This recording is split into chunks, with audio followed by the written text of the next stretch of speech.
네, 오늘은 이제 우리 그 열왕기상 19장입니다. 아, 열왕기상 19장의 제목은 우리를 위로하시는 하나님, 네, 우리를 위로하시는 하나님이라는 제목으로 말씀을 드리겠습니다. 지금 우리는 계속해서 그 열왕기상 이제 그래서 우리 아합 왕에 대해서 보고 있습니다. 아합 왕이 다스리는 북이스라엘의 왕인 그 아합 왕이 다스리는 시대를 우리가 살펴보고 있습니다. 특별히 이 아합 왕 시대에 이 엘리야라고 하는 이 하나님의 선지자를 통해서 하나님께서 그 사람들과 어떻게 교제하시고 또 이 세상을 어떻게 하나님께서 그 운행해 나가시는지를 우리들에게 보여주고 있습니다. 지금 북왕국 이스라엘의 상황은 그 아합 왕이 그 두로 여인인 그 이세벨과 결혼을 해서 그 우상을 바알과 아세라를 섬기는 이와 같은 악한 일들이 일어나게 되었습니다.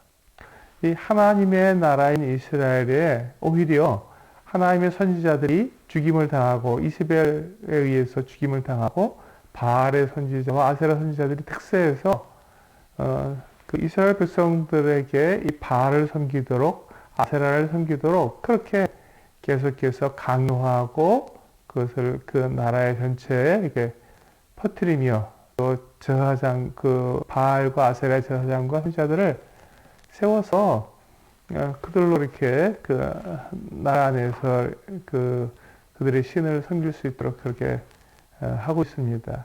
굉장히 끔찍한 일이 일어났죠. 그런 상황 속에서 하나님께서 하나님의 사람인 이 엘리야를 보내셔서 이스라엘에 대한 하나님의 뜻, 하나님의 말씀을 전해주셨습니다. 3년 반 동안 이스라엘에 비가 내리지 않도록 하셔서 그 비의 신이요 농경의 신인 바알이 아무것도 아니라는 것을 보여주셨고 또 엘리야를 통해서 이 바알의 선지자 450명과 함께 이 갈멜산에서 대결을 해서 누가 하나님이신지 바알이 하나님인지 아니면 여호와께서 하나님이신지 대결을 해서 분명하게 하나님께서 그 여호와께서 하나님이신 것을 분명히 드러내 주셨습니다. 그리고 그곳에서 이제 바알의 선지자 450명을 다 죽였습니다. 이 놀랍고 정말 큰 역사를 그 엘리야가 이렇게 갈멜산에서 이루었고 이제 그가 기도해서 3년 반 동안 오지 않았던 비가 내리게 되었습니다. 그래서 이제 이스라엘 백성들이 바알이 진짜 신이 아니라 여호와 하나님께서 진짜 신이시라는 것을 분명하게 드러내 주신 것이죠. 근데 이제 그렇게 이제 큰 승리, 하나님의 큰 영광이 나타났던 이 18장에 이어서 19장을 넘어오면서 상황이 갑자기 변해버립니다. 큰 변화가 있습니다. 왜냐하면 이제 그 아합이 자기 궁으로 돌아가서 자기 아내 이세벨에게 갈멜산에서 있었던 일들을 다 이야기해 주었습니다. 이 엘리야가 그 바알의 선지자 450명을 죽인 것들을 다 이렇게 낱낱이 다 이야기해 준 것입니다. 그때 이 이세벨이 화가 난 거죠. 자기가 지금 돌보고 자기가 그 섬기고 또 자기가 가지고 들어온 이 우상인 이 바알 선지자를 죽였다는 것에 이 이세벨이 대노하게 된 것이죠. 얼마나 이 이세벨이 악하고 또 그 하나님을 두려워하지 않는 자인지 우리가 여기서 알 수 있습니다. 분명하게 하나님께서 살아계시며 하나님께서 역사하시고 바알은 아무것도 아니라는 것을 분명히 드러내 주셨는데도 불구하고 그것을 들었음에도 불구하고 오히려 하나님의 선지자인 이 엘리야에 대해서 그가 그 분노하고 엘리야에게 사신을 보내서 그를 죽이겠다고 엘리야가 죽인 이 바알의 선지자 450명처럼 이세벨이 이 엘리야를 죽이겠다고 그렇게 위협을 한 것입니다.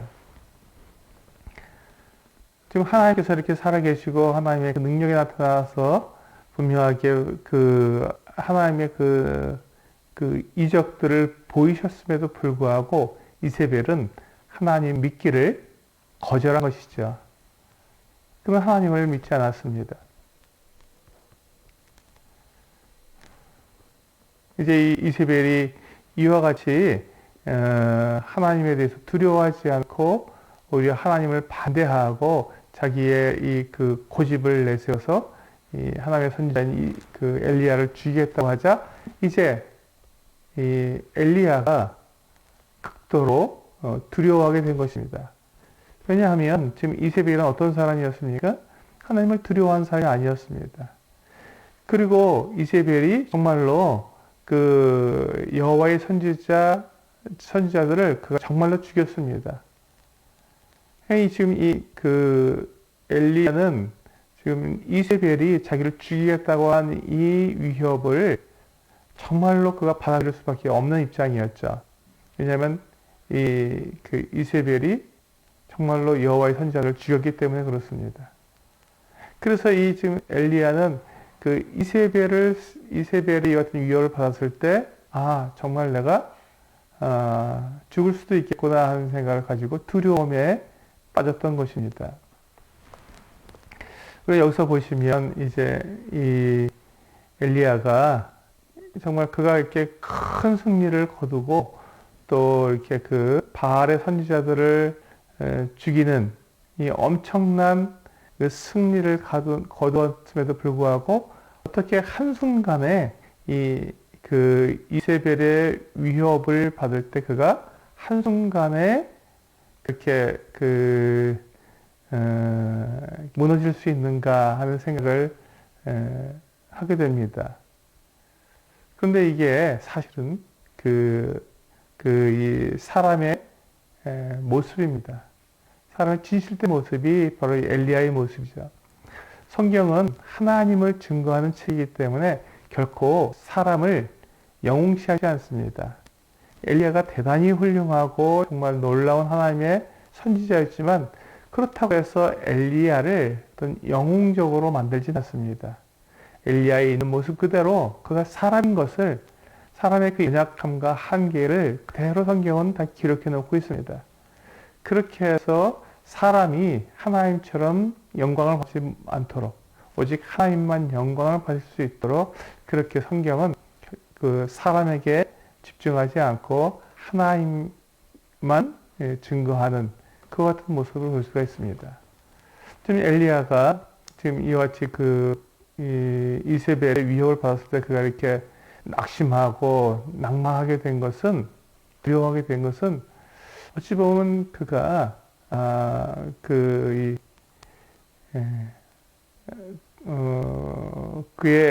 지금까지 이렇게 그 여정을 살펴보면 이해가 될 법도 합니다. 지금 이 엘리야는 지금 갈멜산에서 바알 선지자 450명과 하루 종일 대결을 했습니다. 그리고 그가 또 간절하게 하나님께 기도하고 그 비가 내렸을 때 아합 왕의 그 병거 앞에서 달려서 이스라엘까지 그가 달려갔던 사람입니다. 지금 엘리야가 엘리야의 몸이 극도로 그가 피곤하고 그리고 쇠약해 있을 수 있었던 것이죠. 그가 그렇게 굉장히 몸이 지쳐 있고 피곤할 그때에 또한 이와 같이 이세벨의 이 정말 그 끔찍한 위협을 받게 되었을 때 그가 낭망하게 된 것입니다. 사람은 이와 같이 우리의 육체의 상황에 많이 영향을 받습니다. 이게 사람이죠. 사람은 그가 처한 상황, 그가 처한 그 환경, 또 육체의 어떤 건강이나 뭐 이런 부분들에 의해서 그 마음과 영혼이 영향을 받는 것입니다. 아무리 믿음이 좋고 또 하나의 신실한 사람이라 할지라도 건강이 악화되면 마음에 낙심이 되는 것이 사실입니다. 또 어떤 저희가 하는 일들이 잘 이루어지지 않을 때 낭망하게 되는 것이죠. 자기 자신에 어떤 실망하게 되고 그렇게 영향을 받는 것입니다. 이게 사람의 본 모습입니다. 누구든지 다 그렇게 될 수 있는 것이죠. 사람은 누구나 다 모든 면에서 완벽할 수 없습니다. 엘리야가 이 바알의 선지자들과 대결할 때 그가 믿음으로 하나님에 대해서 이렇게 믿음으로 강하고 담대하게 행했지만 이세벨의 유혹을 받았을 때 그런 두려워한 모습이 있었던 것입니다. 이렇게 어떤 면에서는 굉장히 강한 사람이 또 다른 면에서는 너무나도 약한 모습을 볼 수 있는 것, 그것이 바로 사람입니다. 이 세상 그 어떠한 사람도 그 어떠한 그 신실한 하나님의 사람이라 할지라도 모두가 다 이와 같이 강한 면이 있는가 하면 또한 그가 제한된 이 연약한 면이 있는 것입니다. 그래서 사람은 한계가 있고 사람은 제한된 그 같은 존재라는 것을 우리는 알 수 있습니다. 이 엘리야는 대단히 훌륭한 하나님의 사람이었지만 그는 그에게도 약점과 또 이 한계가 있었던 것이죠. 그래서 이 엘리야가 그 이세벨의 위협을 두려워해서 그가 이제 달아났습니다. 그가 자기의 생명을 목숨을 유지하기 위해서 달아났습니다. 그래서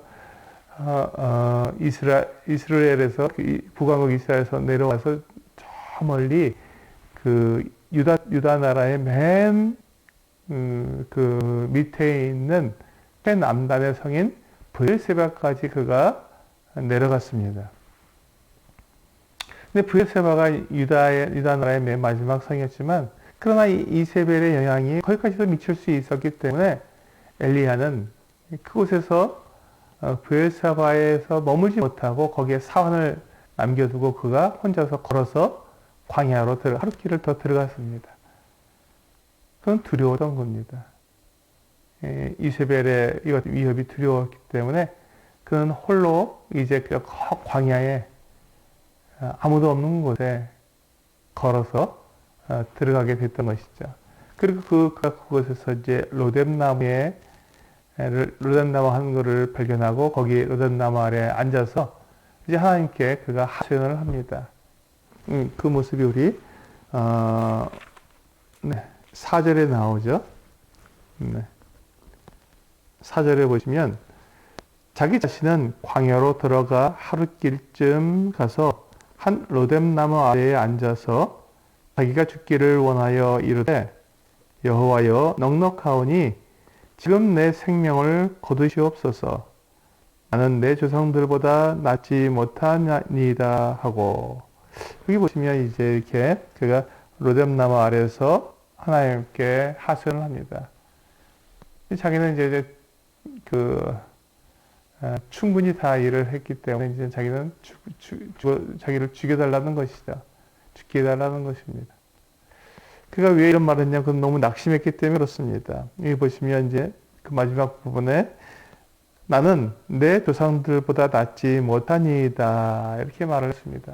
이게 무슨 뜻인지 정확하게 우리는 알 수 없지만 아마도 이런 뜻이 아닌가 생각이 듭니다.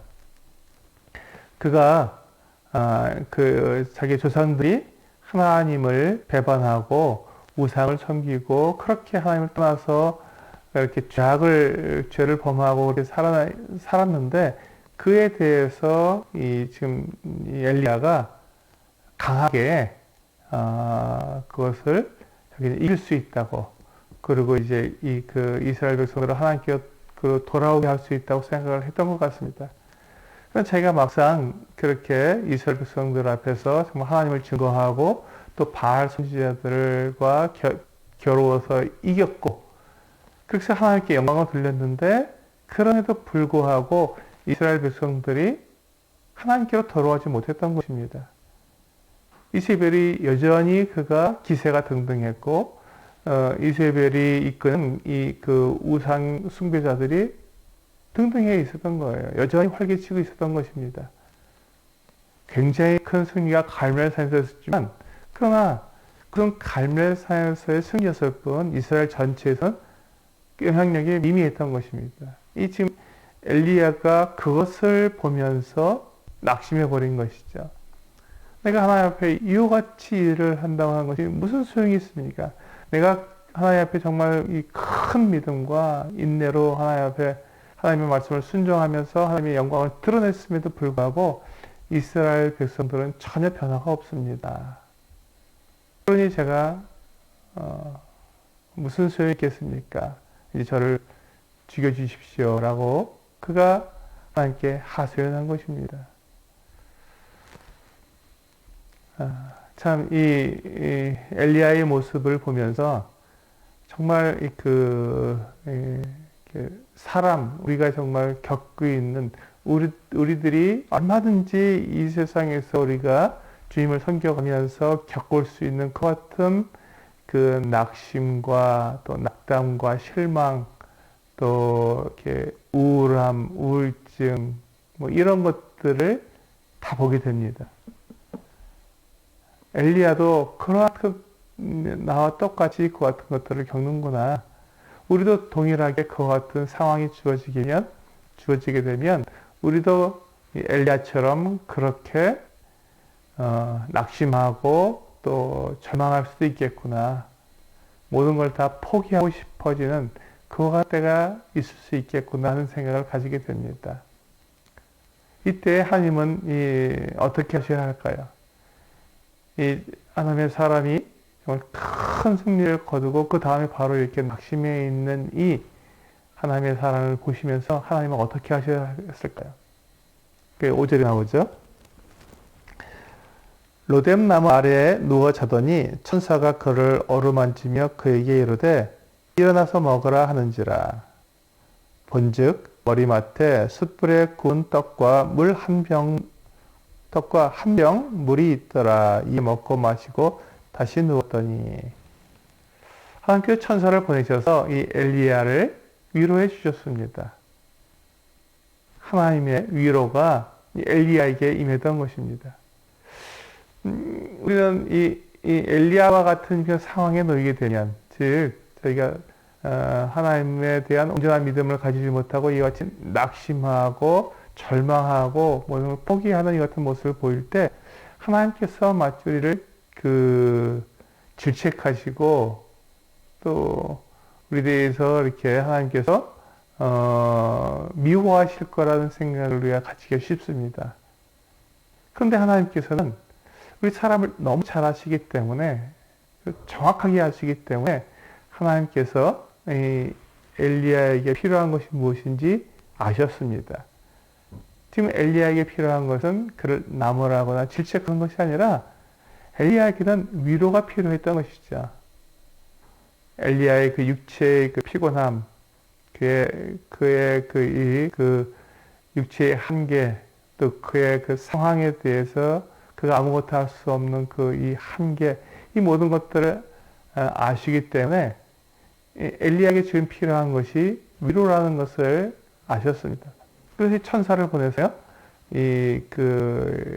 엘리야를 어루만져 주시고 또 그에게 음식을 주어서 먹게 하셨습니다. 하나님은 사람이 사람이 갖고 있는 육체가 한계가 있다는 것을 너무 잘 아시는 분입니다. 어떻게 잘 아시죠? 사람을 만드신 분이기 때문에 사람이 어떠한 필요가 있고 어떻게 해야 위로를 얻을 수 있고 어떻게 해야 힘을 가질 수 있는지를 잘 아시는 분이십니다. 그래서 이 엘리야에게 이렇게 쉬게 하고 또 그에게 먹을 것을 주고 그를 위로해 주셨던 것입니다. 그렇습니다. 하나님은 위로의 하나님이십니다. 우리를 위로하시는 하나님이십니다. 우리 마태복음 11장에 가서 보시면요.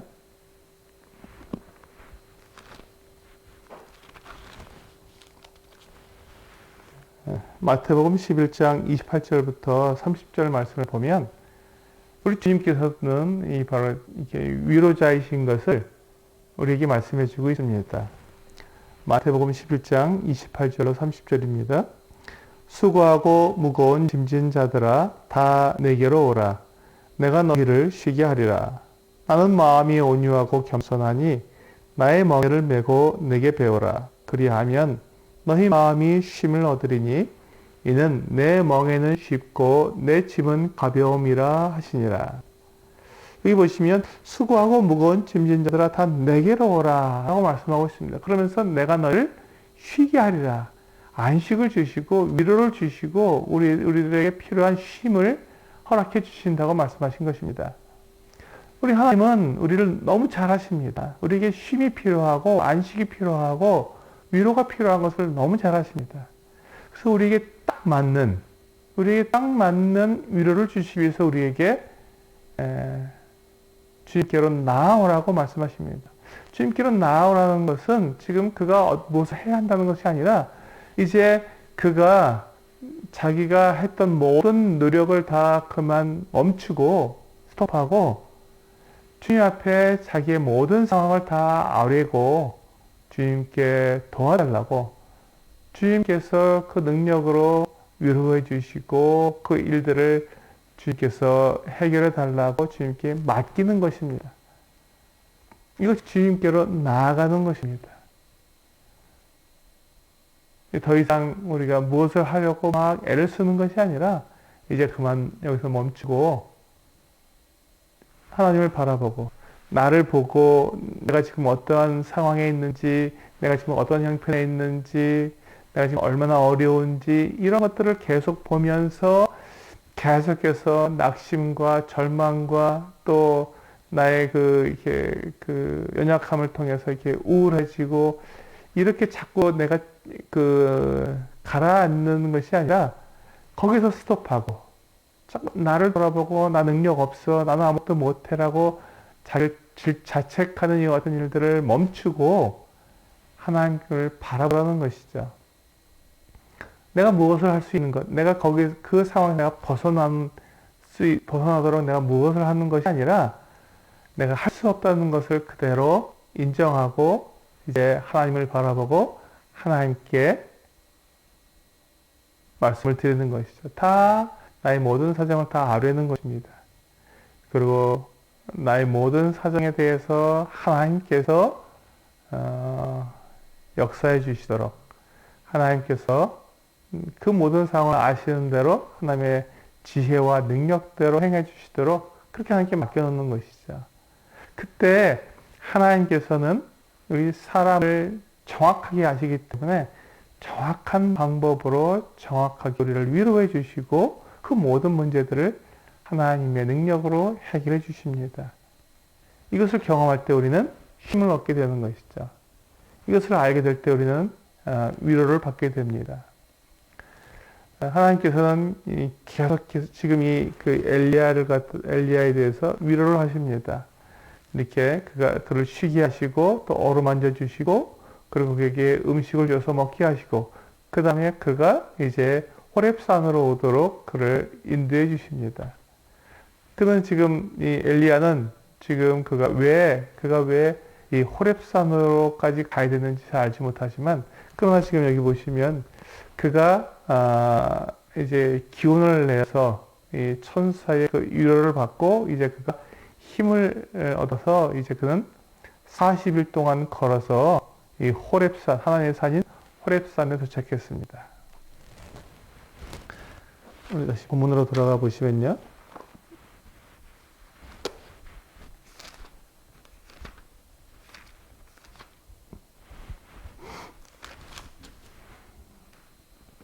네. 9절에 보시면 엘리야가 그곳 굴에 들어가 거기서 머물더니 여호와의 말씀이 그에게 임하여 이르시되 엘리야야 내가 어찌하여 여기 있느냐. 이 엘리야는 자기가 그 천사의 그 위로를 통해서 힘을 얻어서 하나님의 산 호렙에 도착했는데 이 호렙산에서 그 한 굴에 들어가서 거기서 이제 머무르게 되었습니다. 그때 하나님께서 엘리야에게 말씀하셨습니다. 엘리야야, 네가 어찌해서 여기 있느냐? 어찌해서 지금 여기에 있느냐라고 물으셨습니다. 이것으로 보아서 지금 하나님께서 엘리야를 호렙으로 오라고 부르신 것은 아닌 것으로 보입니다. 그런데 그렇다면 왜 지금 엘리야는 호렙산에 왔을까요? 아마도 그것은 이 엘리야가 지금 이 갈멜산에서 하나님의 그 영광과 하나님의 그 능력을 보았지만 지금 그가 아무것도 변화시킬 수 없다고 하는 이와 같은 것을 경험하게 되었을 때 그가 하나님의 산 호렙에서 하나님 직접 하나님을 배웠고 그가 그 능력과 하나님의 이와 같은 하나님을 직접 만나는 것 같은 경험을 통해서 그가 또 힘을 가지고 돌아오기로 했던 것 같습니다. 갈멜산에서 그가 분명히 하나님을 경험했음에도 불구하고 호렙에 가서 하나님을 만나게 되면 호렙산에 가서 하나님을 만나게 되면 그가 더 다를 수 있겠다 하는 것 같은 막연한 그 같은 그 생각으로 호렙산에 온 것 같습니다. 그래서 하나님께서 엘리야야 네가 어찌하여 여기 있느냐라고 물으셨던 것이죠. 그때 엘리야의 대답을 보시면요. 10절에 그가 대답하되 내가 만군의 하나님 여호와께 열심히 유별하오니 이는 이스라엘 자손이 주의 언약을 버리고 주의 제단을 헐며 칼로 주의 선지자들을 죽였음이오며 오직 나만 남았거늘 그들이 내 생명을 찾아 빼앗으려 하나이다. 여기 보시면 지금 그 엘리야는 자기 자신에 대해서 하나님께 뭐라고 얘기했냐면요. 내가 만군의 하나님 여호와께 열심히 유별하다고 그가 말을 했습니다. 이 유별하다는 것은 유별하다는 말은 다른 말로 하면 질투라는 말로 바꿀 수 있습니다. 하나님에 대해서 하나님을 위한 질투가 있었다는 것이죠. 이스라엘 백성들이 하나님을 섬기지 않고 이 우상을 섬길 때 그는 주체할 수 없는 이 감정이 올라왔습니다. 미운 감정이죠. 어떻게 하나님을 사랑해야 되는 하나님을 섬기는 이스라엘 백성들이 우상을 섬길 수 있을까 하는 이 같은 강한 이 질투, 우상을 섬기는 이 이스라엘 백성들에 대해서 그가 정말 분노가 일었던 것이죠. 그래서 이 엘리야가 정말 열심히 유별하죠. 강하게 이스라엘 백성들에 대해서 그가 이렇게 하나님 앞에 하나님의 그 같은 능력으로 징계를 할 수 있었던 것입니다. 3년 반 동안 비가 내리지 않을 때 이스라엘 백성들이 얼마나 괴로웠으며 얼마나 큰 어려움을 겪었을까요?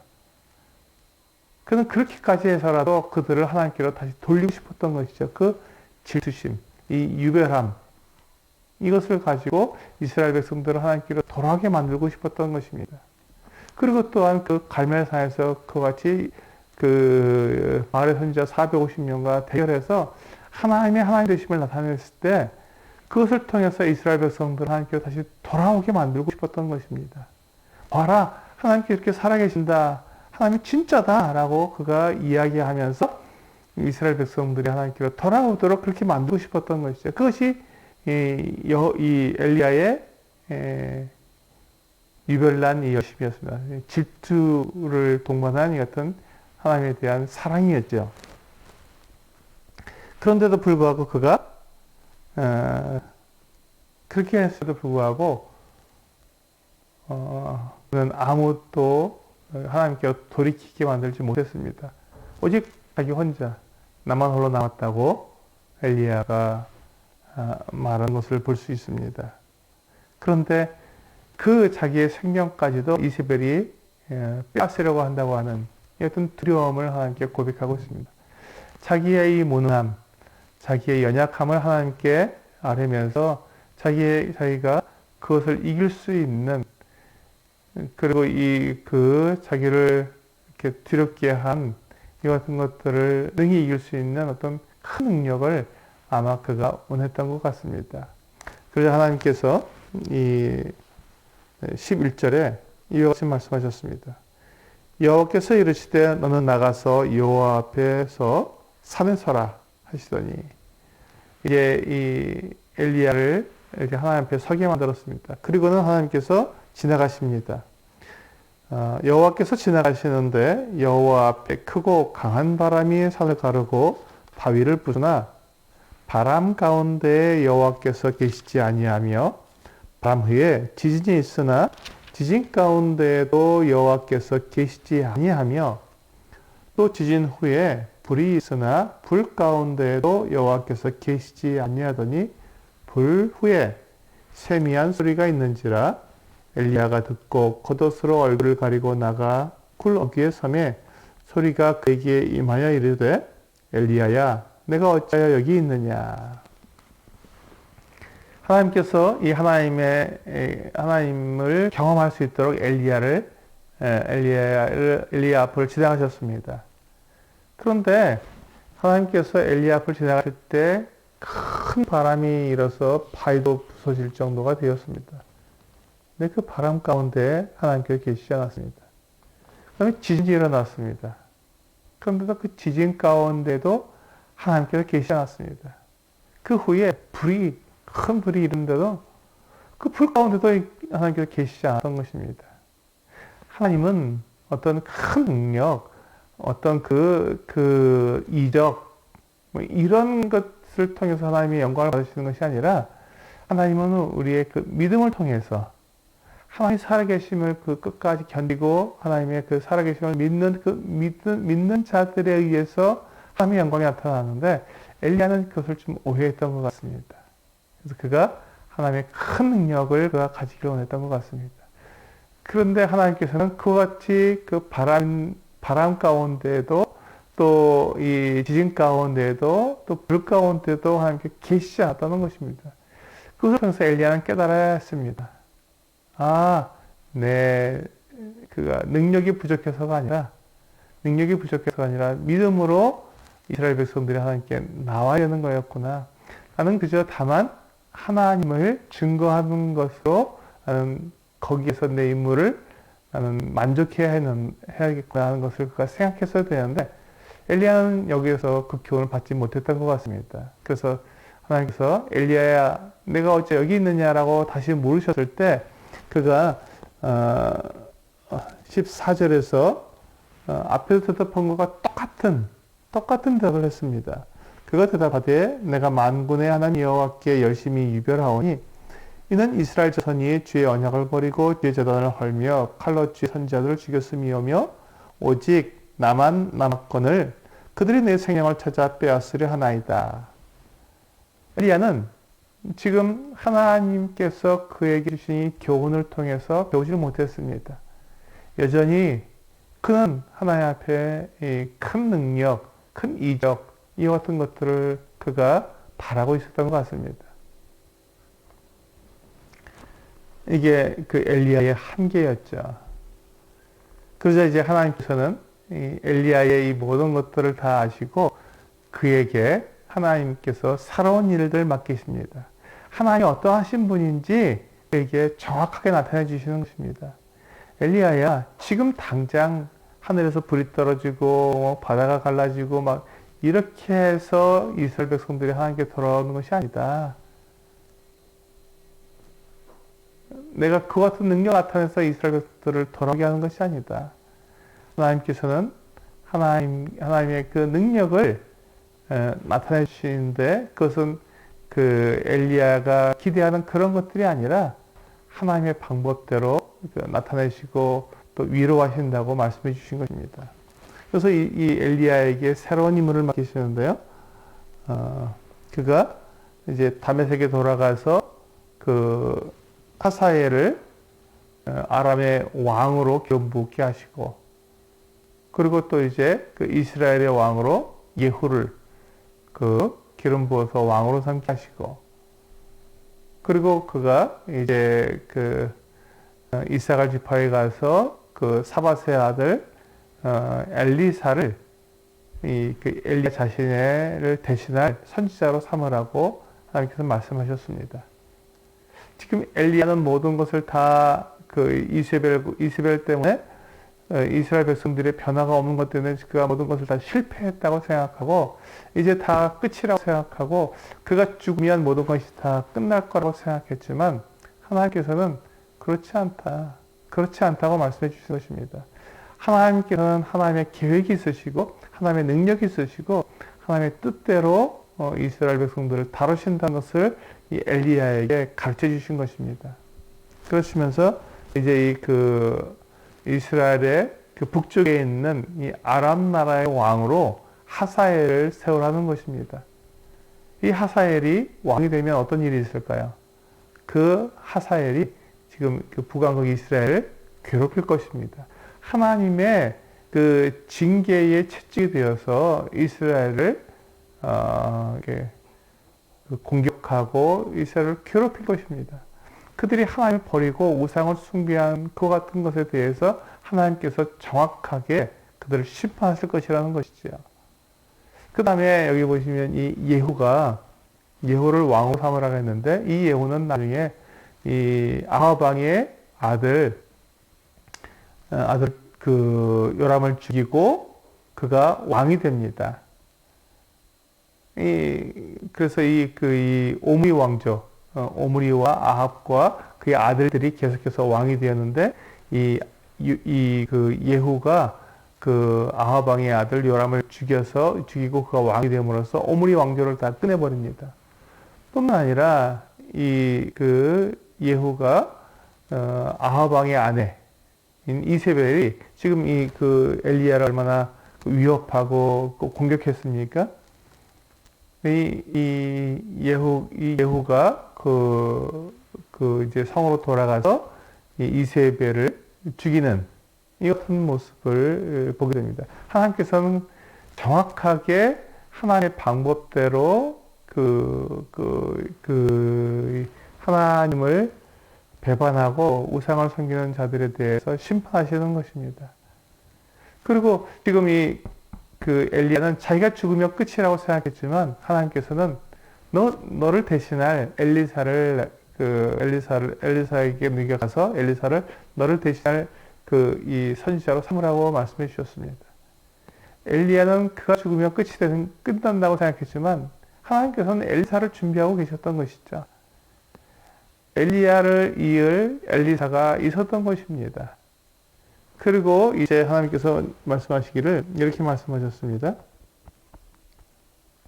17절과 18절에 보시면, 하사엘의 칼을 피하는 자를 예후가 죽일 것이요 예후의 칼을 피하는 자를 엘리사가 죽이리라.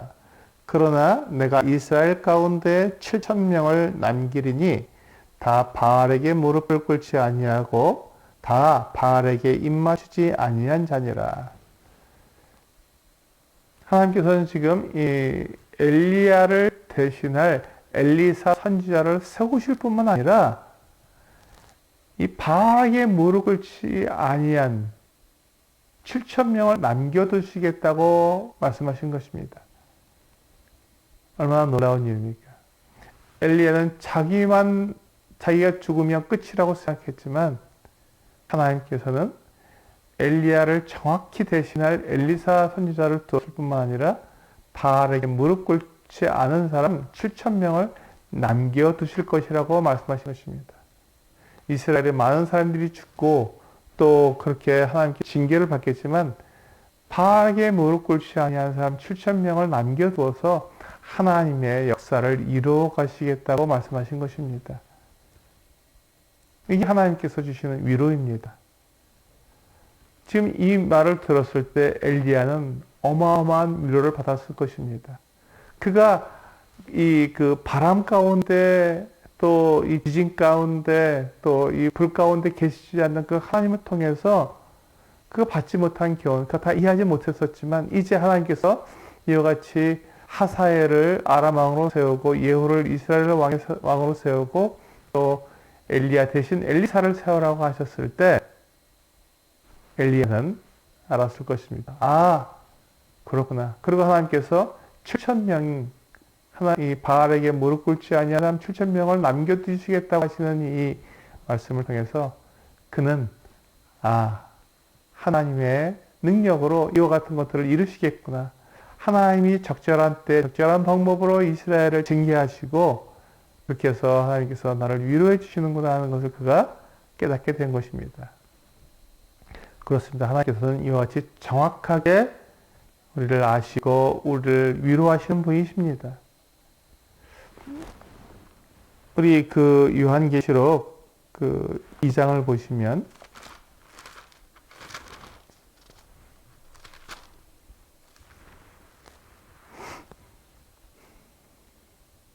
요한계시록 2장 1절부터 7절까지 있는 말씀을 보시면 이제 예수 그리스도께서 그 사도 요한에게 나타나셔서 그에게 계시를 주셨습니다. 그래서 아시아에 있는 7교회에게 편지를 쓰게 하셨는데 그 첫 번째로 이 에베소에 있는 교회에게 보내신 이 편지가 기록이 내용이 있습니다.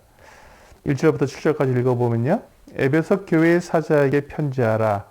오른손에 있는 7뼈를 붙잡고 7 금촛대 사이를 거니시는 이가 이르시되 내가 내 행위와 수고와 내 인내를 알고 또 악한 자들을 용납하지 아니한 것과 자칭 사도라 하되 아닌 자들을 시험하여 그의 거짓된 것을 내가 드러낸 것과 또 내가 참고 내 이름을 위하여 견디고 게으르지 아니한 것을 아노라. 그러나 너를 책망할 것이 있나니 너의 처음 사랑을 버렸느니라. 그러므로 어디서 떨어졌는지를 생각하고 회개하여 처음 행위를 가지라. 만일 그리하지 아니하고 회개하지 아니하면 내가 내게 가서 내 촛대를 그 자리에서 옮기리라. 오직 내게 이것이 있으니 내가 니골라 땅의 행위를 미워하는도다. 나도 이것을 미워하노라. 귀 있는 자는 성령이 교회들에게 하시는 말씀을 들을지어다. 이기는 그에게는 내가 하나님의 낙원에 있는 생명나무의 열매를 주어 먹게 하리라. 여기 보시면 이 아시아에 있는 7교회 중 이 에베소 교회에게 말씀하셨는데 2절에 보시면 내가 내 행위와 수고와 내 인내를 알고 그렇습니다. 하나님께서는 에베소 교회가 어떠한 그 수고와 인내를 갖고 있는지를 다 아십니다. 알고 계신 거예요. 지금 우리가 이 땅을 살아가면서 어떠한 상황, 어떠한 그 형편 가운데 우리가 지금 살고 있는지 하나님께서 다 아시는 겁니다. 우리가 어떤 어려움을 겪고 있는지 하나님 다 아세요. 다 아셔서 그에 합당한 위로를 주시는 것이죠. 지금 에베소 교회에게도 위로를 주고 계십니다. 그러면서 위로만 주시는 것이 아니라 그들이 해야 할 일을 말씀해 주시는 것이죠. 왜? 하나님과 더 교제를 나누고 하나님의 영광을 드러낼 수 있도록 교회의 교회됨을 나타낼 수 있도록 그렇게 말씀해 주시는 것입니다. 그렇게 하면서 그 교회의 지금 에베소 교회가 교회로서의 그 교회다움을 나타내기 위해서 우리 7절에 보면 귀 있는 자는 성령이 교회들에게 하시는 말씀을 들을지어다.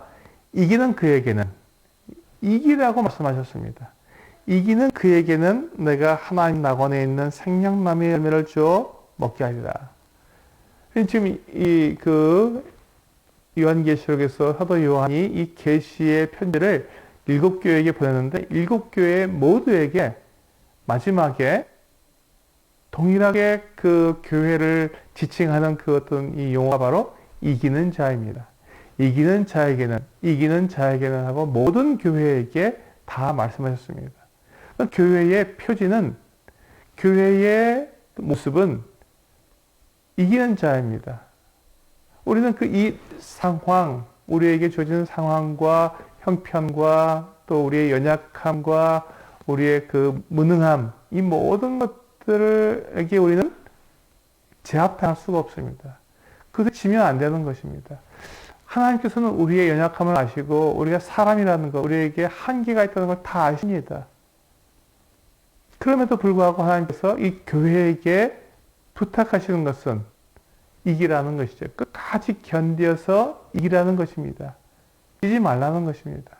사탄에게, 이 세상에게 지지 말고 우리의 믿음을 끝까지 붙들고 승리하라는 것입니다. 하나님께서 함께 하시기 때문에 우리는 얼마든지 승리할 수 있다는 것이죠. 주님께서 우리의 위로자가 되시고 우리에게 힘을 주시고 우리에게 안식을 주시기 때문에 우리는 넉넉히 이길 수 있다는 것입니다. 한번 지금 엘리야의 모습을 보시면요, 엘리야가 지금 이세벨에게 졌습니까? 아닙니다. 이세벨의 위협을 받았을 뿐이죠. 그는 거기에서 이세벨의 그 위협에 대해서 그가 지금 이렇게 낙심하고 절망하고 자포자기하는 것이 아니라 거기서 그가 끝까지 그것을 견뎠어야 하는 것입니다. 견뎠어야 하는 것입니다. 그가 비록 이세벨의 이 같은 그 위협이 있었을지라도 또 그리고 이스라엘 백성들 그 한 사람도 변화가 없는 것처럼 보였을지라도 그가 이겨야 한 것이죠. 그는 이길 수 있는 사람입니다. 왜? 하나님께서 그와 함께하고 계시기 때문에 이세벨을 얼마든지 이길 수 있는 사람이었습니다. 그래서 하나님께서는 그를 위로해 주시고 그에게 약속을 해 주셨습니다. 네가 이제 그 하사엘을 아람의 왕으로 삼고 예후를 이스라엘의 왕으로 삼고 너 대신해서 엘리사를 그 선지자로 삼게 된다면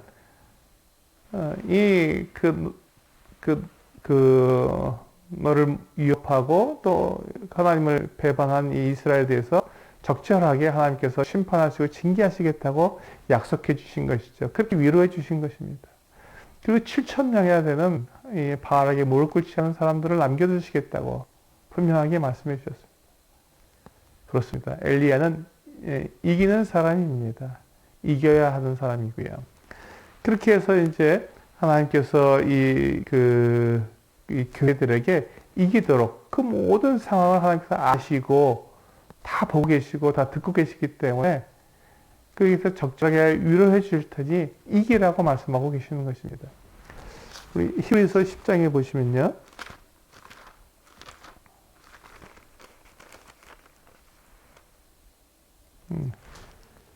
히브리서 10장 36절부터 39절까지 보시면 이와 같이 말씀하고 있습니다. 너희에게 인내가 필요함은 너희가 하나님의 뜻을 행한 후에 약속하신 것을 받기 위함이라. 잠깐 후면 오시리가 오시리니 지체하지 아니하시리라. 나의 의인은 믿음으로 말미암아 살리라.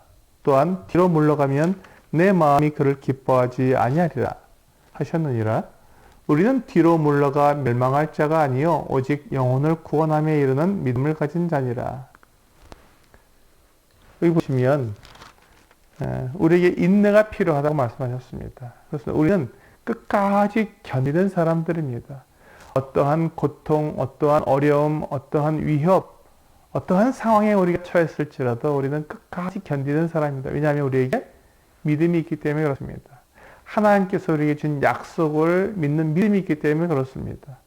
우리는 하나님께서 살아계시며 하나님께서 모든 것을 하나님의 뜻대로 이루시고 하나님께서 우리에게 약속하신 것을 반드시 지키시는 분이라는 것을 우리는 믿습니다. 그렇기 때문에 우리는 견뎌낼 수 있는 것이죠. 끝까지 우리가 인내할 수 있는 것입니다. 그래서 우리는 하나님 편에 서는 것이고 하나님의 이루시는 그 일들을 보면서 우리는 위로를 받는 것입니다. 그래서 우리가 이제 곧 주님께서 다시 오시게 될 텐데 주님께서 다시 오시게 되면 어떻습니까? 우리가 지금 소망하고 우리가 기다리는 구원과 또 하늘에 속한 모든 신령한 것들을 우리에게 주실 것으로 우리는 그 약속이 우리에게 이루어질 것으로 우리는 그날 주님이 다시 오시면 우리에게 반드시 이루어질 것입니다. 그러므로 우리는 그 소망을 가지고 우리는 기다리고 있는 것이죠. 그래서 우리는 39절에 있는 것처럼 뒤로 물러가 멸망할 자가 아닙니다. 우리의 믿음을 포기하고 우리가 낙심하고 절망해서 우리가 세상에서 지고 사탄에게 지는 그 같은 사람들이 아니라 오직 영혼을 구원함에 이르는 믿음을 가진 자라는 것입니다. 그렇습니다. 우리의 믿음으로 인해서 우리는 구원받을 것입니다. 하나님께서 약속하신 그 구원을 우리는 경험하는 사람들일 것입니다.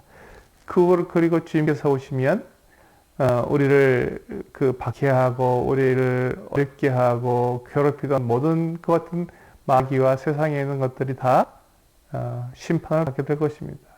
우리는 그들 앞에서 우리는 위로를 받게 되는 것이죠. 우리 인해서 모든 눈물을 씻기시고 우리에게 참된 위로를 주시는 그 같은 하나님을 우리는 경험하게 될 것입니다.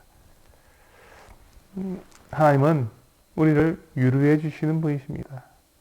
우리를 위로해 주시는 하나님, 그분이 우리와 함께 계시고 우리의 모든 상황과 모든 것들을 다 보고 계시며 또 우리의 연약함, 우리의 한계, 이 모든 것도 다 알고 계십니다. 그래서 우리에게 필요한, 우리에게 딱 맞는 그 어떤 일들도 우리에게 맡기십니다. 그러니 우리들 두려워할 필요가 없습니다. 이 세상을 두려워할 필요가 없습니다. 내가 어떤 상황에 처해 있든지, 내가 어떤 그 위협을 받든지, 또 내가 몸이 연약하고 또 병에 들든지, 또 어떠한 곤고한 상황에 있든지 우리는 두려워할 필요가 없습니다. 우리는 뒤로 물러가서 우리는 멸망할 자들이 아닙니다. 우리는 끝까지 견디고 우리는 승리하는 자입니다. 우리는 남은 자들입니다. 바알에게 무릎 꿇지 않은 그 남은 자들입니다. 우리 세상에게 무릎 꿇지 않고 사단에게 무릎 꿇지 않고 우리 육체에 무릎 꿇지 않고 하나님을 향한 믿음으로 승리하는 그 어떤 승리자들, 이기는 자들입니다. 지금 우리가 처한 이 상황들, 이 코로나로 인해서 정말 이 교회가 많은 어려움을 겪고 있지만 이 같은 모든 상황 속에서 우리는 결코 우리는 낙심할 필요가 없습니다. 또 우리를 위협하는 여러 가지 그 상황들이 있습니다.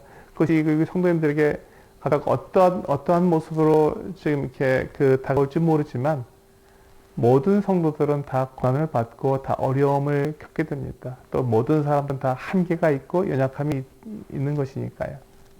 그러나 우리는 결코 세상에 지는 사람들이 아니라 세상을 이기는 사람들입니다. 두려워하지 말고 하나님께 나아가서 주님께 나아가서 우리의 모든 것을 다 내려놓고 쉼을 얻는 안식을 받고 위로를 얻는 우리 성도님들 되시기를 원합니다.